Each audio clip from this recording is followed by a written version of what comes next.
Shalom Aleichem saudara-saudara, haleluya. Kita bertemu lagi dalam suasana damai sejahtera.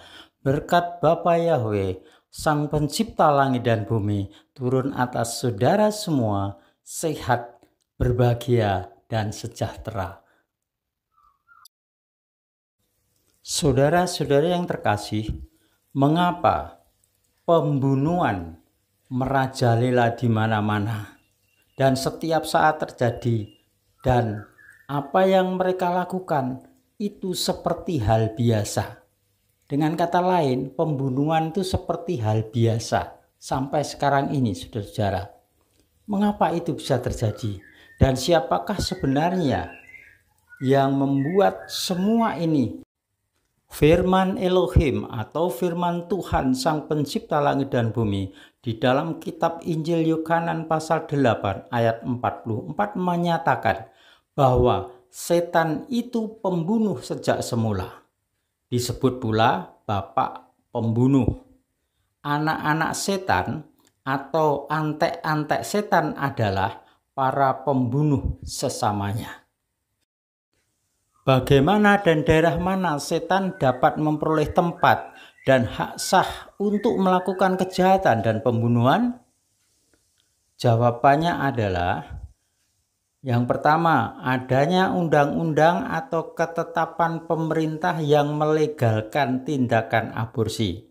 Ingat saudara, bayi dalam kandungan itu sudah manusia. Aborsi adalah pembunuhan yang direncanakan dan sangat keji. Yang kedua adalah daerah sentral, aktivitas perdukunan dan sihir. Di tempat itu, saudara, setan leluasa untuk bergerak karena memang diizinkan dan dipanggil, bahkan dimintai pertolongan oleh manusia.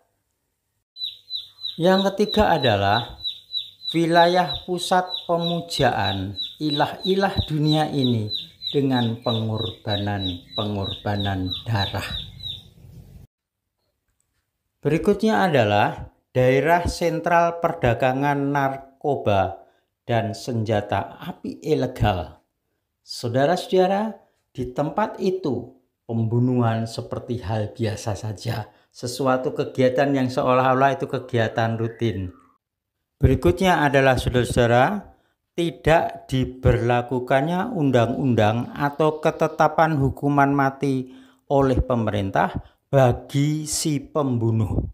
Saudara bisa baca di dalam kitab Bilangan 35 ayat 17 dan ayat 33. Pembunuhan mengotori tanah atau negeri.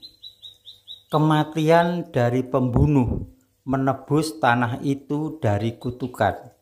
Jadi, janganlah kamu mengotori negeri di mana kamu berada, karena darah itu mencemarkan negeri itu, dan negeri itu tidak dapat dibersihkan dari darah yang tercurah di dalamnya, kecuali dengan darah orang yang menumpahkannya.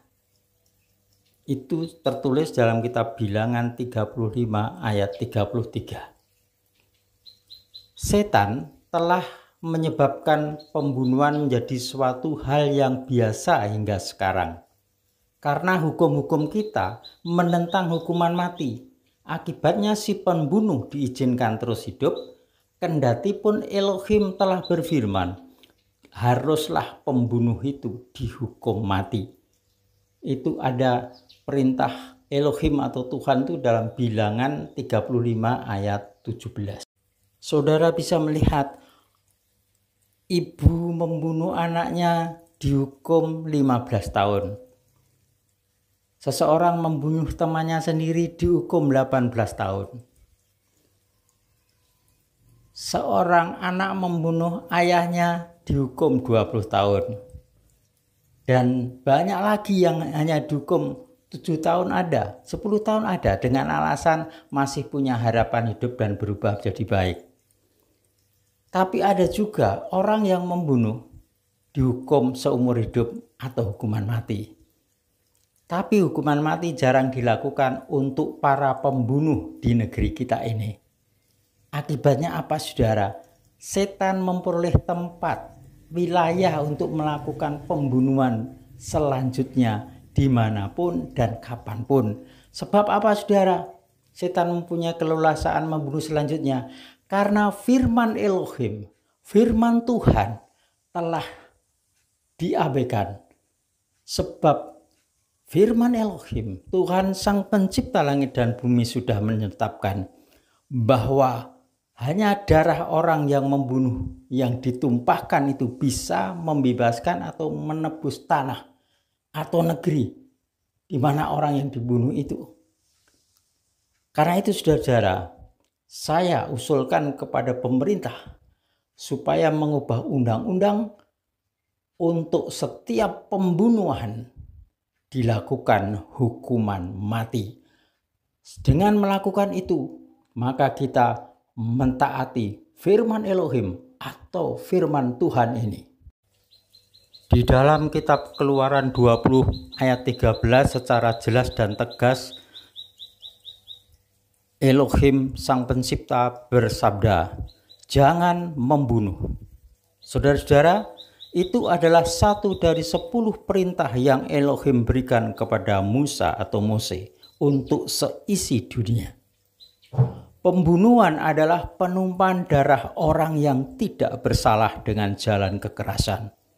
Darah tidak perlu dituangkan keluar dari korban. Setiap bentuk pembunuhan adalah jahat dan membawa kutuk. Saudara-saudara, bagaimana peranan orang-orang percaya dari dan dalam suatu negeri? Inilah, saudara-saudara, kehendak Bapa. Ketika Tuhan mengajarkan murid-muridnya untuk berdoa, dia mengatakan, Bapa kami yang di surga, dikuduskanlah namamu. Datanglah kerajaanmu, jadilah kehendakmu di bumi seperti yang terjadi di sorga. Perhatikan kata datanglah kerajaanmu. Saudara-saudara, kerajaan Elohim adalah damai sejahtera.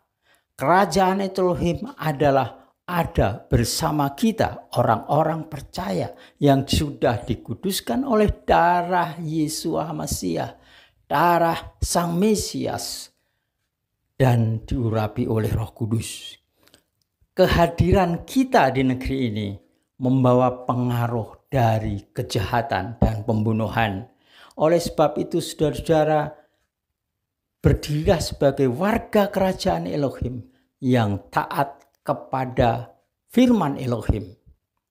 Oleh sebab itu, saudara-saudara, mari semua firman Elohim yang mereka bergerak dalam bidang pemerintahan, yang menetapkan hukum-hukum, mari lakukan hukuman mati untuk si pembunuh. Karena sudah menghilangkan nyawa orang lain. Mereka adalah ciptaan Elohim, Tuhan Sang Pencipta langit dan bumi. Ketika kita taat mentaati firman Elohim, maka berkat damai sejahtera, kejahatan pembunuhan akan berkurang dan lenyap. Kehadiran orang-orang percaya yang membawa kehadiran kerajaan Elohim akan mempengaruhi gerak setan-setan untuk melakukan pembunuhan lebih banyak. Karena itu, saudara-saudara, mari kita taati firman Elohim. Mari kita taati. Dan ketika kita mentaati, bukan kutuk yang terjadi pada kita, tetapi berkat damai sejahtera. Haleluya. Mari saudara-saudara, kami ajak semuanya untuk melihat kebenaran kitab suci, melihat kebenaran firman Elohim, dan memuliakannya dengan apa? Mentaatinya. Maka negeri ini penuh damai sejahtera, kemakmuran, kejayaan, dan kemuliaan Tuhan. Kemuliaan Sang Pencipta ada negeri, namanya Yahweh Elohim, memberkati dan menerangi semuanya. Haleluya. Saudara-saudara yang terkasih, kami sudah sampaikan firman Elohim.